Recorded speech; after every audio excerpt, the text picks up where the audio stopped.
ठिकारहु जाहे तप शैल कुमारी, नारद कहा सो सत्य विचारी। मातु पिता ही पुण्य यह मत भावा, तप सुख प्रद दुख दोष नशावा।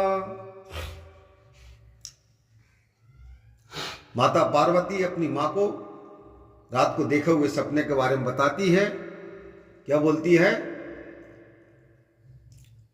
कि मैंने रात को सपने में एक गोरा ब्राह्मण जो मुझे कुछ उपदेश दे रहा था, क्या बोल रहा था कि हे पार्वती, मां सुनिए आप, कि हे पार्वती जाकर के तप करो, नारद जी ने जो कहा है उसको सत्य विचारो, फिर तुम्हारे माता पिता को भी अच्छा लगा है कि तप सुख देने वाला और दुखों का नाश करने वाला होता है।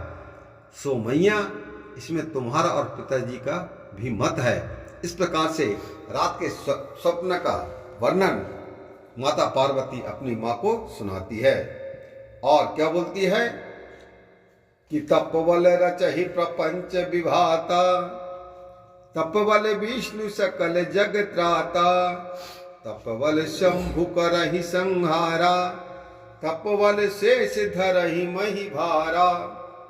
और तपस्याओं के गुणों का वर्णन करके माता पार्वती अपनी मां को बताती है कि मैंने रात में उस ब्राह्मण के द्वारा क्या क्या सुना। पार्वती जी अपनी मां को बोलती है, फिर कहती है कि तप के बल से ही ब्रह्मा जी ने इस संसार की रचना की है, और तप के बल से ही भगवान विष्णु जो है इस विश्व का भरण पोषण करते हैं, और तप के बल से ही भगवान शंकर जो है इस सृष्टि का जो जिस प्रकार से कर्म करता है उसका संहार करते हैं। और चौथा, तप बल शेष धरई मही भारा, इस पृथ्वी के भार को तपस्या के बल से ही शेषनाग ने अपने सिर पर अर्थात फन पर इस पृथ्वी का बोझ को उठाया हुआ रखा। इस प्रकार से अपने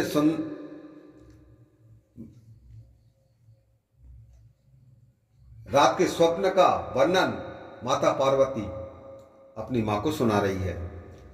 और तप आधार सब सृष्टि भवानी, करहु जाए तप अस जिय जानी, सुनत बचन विस्मित महतारी, स्वप्न सुनायहु गिरिहि कुहकारी।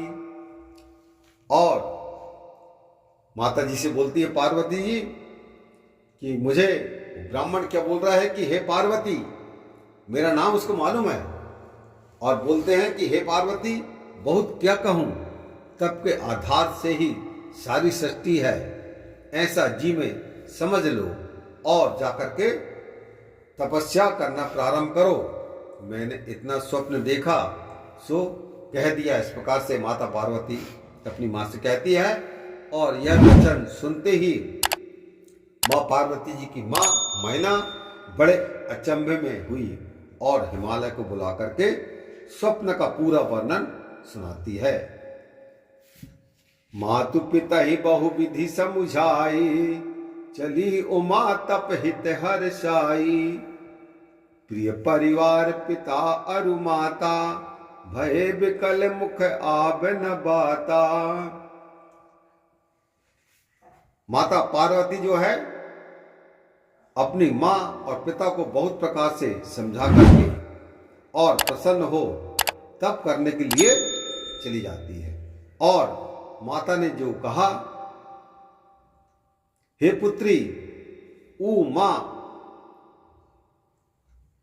तप करने मत जा, तभी से उमा नाम सिद्ध हुआ। इसी कारण यहां उमा पद है दिया है। प्यारे कुटुंबी पिता और माता सब व्याकुल हुए, मुख से बात नहीं आती, और माता पार्वती तप करने के लिए चली जाती है। कि वेद से राम मुनि आए तबय, सब ही कहा समुझाए, पार्वती महिमा सुनतय, रहे प्रबोध ही पाए, लखन सिया रामचंद्र की जय। तब वेद शिरा मुनि ने आकर के सबको समझाया कि पार्वती जगत की माता है। यह पार्वती की महिमा सुनकर के सबको ज्ञान हुआ। सियावर रामचंद्र की जय।